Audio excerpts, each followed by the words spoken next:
Welcome to Telangana ముచ్చట్ల news. NEET ప్రశ్నాపత్రం లీకేజీతో లక్షలాది మంది విద్యార్థుల భవిష్యత్తు ప్రశ్నార్థకంగా మారిందని కాంగ్రెస్ నాయకులు మల్లికార్జున్ అన్నారు. రాష్ట్ర వ్యాప్తంగా విద్యా సంస్థల బంద్ పిలుపు మేరకు వనపర్తి జిల్లా పెద్దమందడి మండలం వెల్టూరులో ప్రభుత్వ పాఠశాలను బంద్ చేసి నిరసన చేపట్టినట్లు తెలిపారు. పరీక్షల నిర్వహణలో జరిగిన వైఫల్యాలకు కేంద్ర ప్రభుత్వమే బాధ్యత వహించాలని అన్నారు. విద్యార్థులకు మద్దతుగా నిలిచిన రాహుల్ గాంధీని అరెస్టు చేయడం ప్రజాస్వామ్య విలువలకు విరుద్ధమని పేర్కొన్నారు.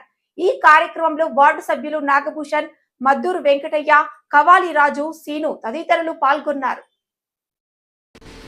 దేశవ్యాప్తంగా విద్యార్థులు రాస్తున్న నీట్ పరీక్ష లీకై దానికి రెస్పాన్స్ లేకుండా కేంద్ర ప్రభుత్వం వ్యవహరిస్తుంది.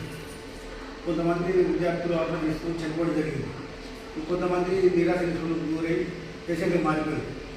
ఈ చనిపోయిన వాళ్ళకి న్యాయం చేయాలంటూ దానికి బాధ్యత వహించిన దానికి రెస్పాన్స్ ఉండాల్సిన కేంద్ర విద్యాశాఖ మంత్రి దాని మీద విన్నపడినట్టు ఉంటున్నాం. కాబట్టి దానికి ఎటువంటి రెస్పాన్స్ లేదు. ఆయన తక్షణమే రాజీనామా చేయాలని అన్ని సంఘాలు, అన్ని విద్యార్థి సంఘాలు, అన్ని పార్టీల సంఘాలు గొడవ చేసినా ఏం చేసినా కూడా వాళ్ళు స్పందించలేదు. ఈ విషయమై రోడ్డుపైకి వచ్చి రాహుల్ గాంధీ గారు వచ్చి విద్యార్థి న్యాయం చేయండి, వాళ్ళకు నష్టపరిహారం, చనిపోయిన వాళ్ళకు నష్టపరిహారం ఇవ్వడం, నష్టపోయిన విద్యార్థులకు విద్యాపరంగా న్యాయం చేయడం వంటి విషయాలను ఆయన ధర్నా చేస్తుంటే ఆయన పాశవికంగా అరెస్ట్ చేసి జైలు పెట్టడం జరిగింది.